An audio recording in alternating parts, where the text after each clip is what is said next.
Hi. So in some cases, especially when you're filling large areas, the filling commands are going to create a very smooth situation.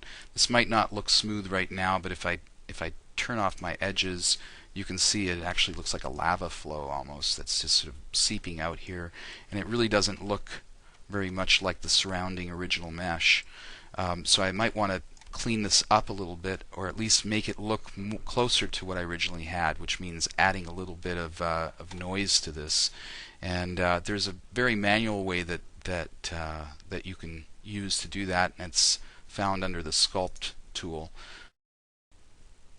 So starting the Sculpt knife option allows us to basically use a knife to sort of push or pull the surface. So adding material will cause the mesh to move towards us. Removing material will cause it to sort of sink down. I'm going to start by adding a little bit of material.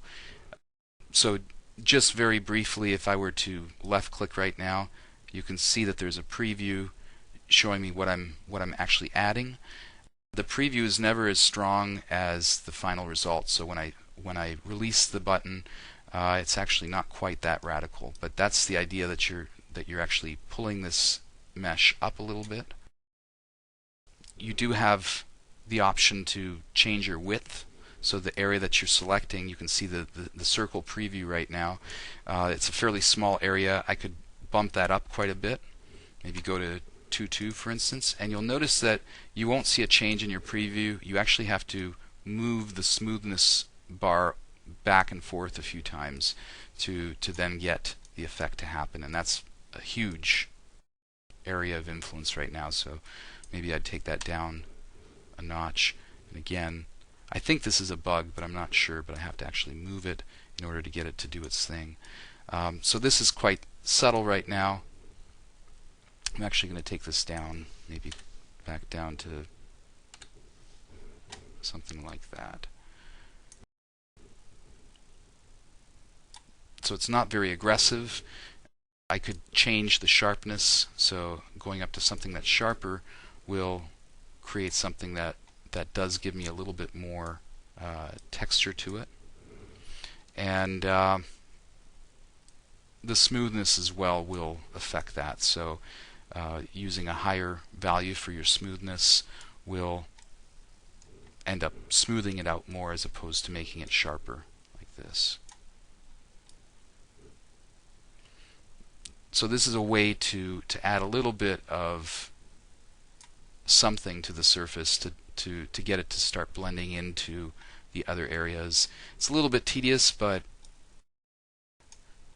it's probably worth it depending on what you're doing. It might be worth it. In a situation like this, I definitely wouldn't feel comfortable leaving this that smooth if really what I want is to have a transition between these two areas. The offset value is going to sort of determine how much things are moving by. So this is a higher value right now. If I were to bump this up maybe one more decimal place, you can see I'm really creating mountains now at this point. So this is a way to literally pull these faces up towards you, or like I was mentioning before, you could actually push them down. In this case, that's too much, obviously. So undo will work again, Control Z. Actually, within this command, you can just literally keep undoing everything that you've done. So that's one way to affect the surface, and it's probably the most direct way that I know of.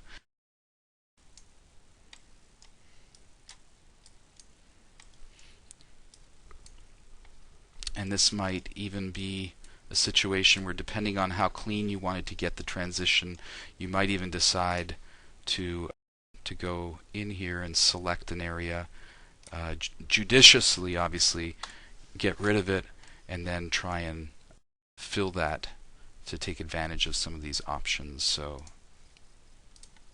maybe something like that in the end works better for you. You also have a number of different tools here that you should probably take a look at. Relaxing, which will basically minimize the sharpness of the angle, the transition angles between these faces. You have a sandpaper, which allows you to very locally smooth things out. So again, you have a strength factor here. I'm going to set it to max just to see what that does. And I think what it's doing is it's relaxing the angles a little bit. You can see it a little bit better if you move your model so that the light shows off the angle of incident a little bit better. You can get a better sense of what it does. But that's one way to do that. A lot of these tools can also be used based on a pre-selection. So if I were to go into an area like this, for instance, and select a number of polygons like that, I could then go in and say relax and give it a certain amount of relaxation. So as I apply this, it just relaxed that selection. I don't think you can reapply it. I think you have to actually move, so it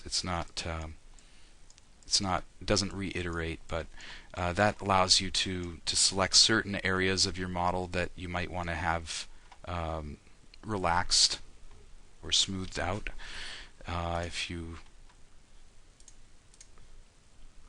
If you were to not have anything selected and you went back in and said relax, it would just apply it to the whole model. So everything in the model gets relaxed at that point. I hope that this helped. Thanks.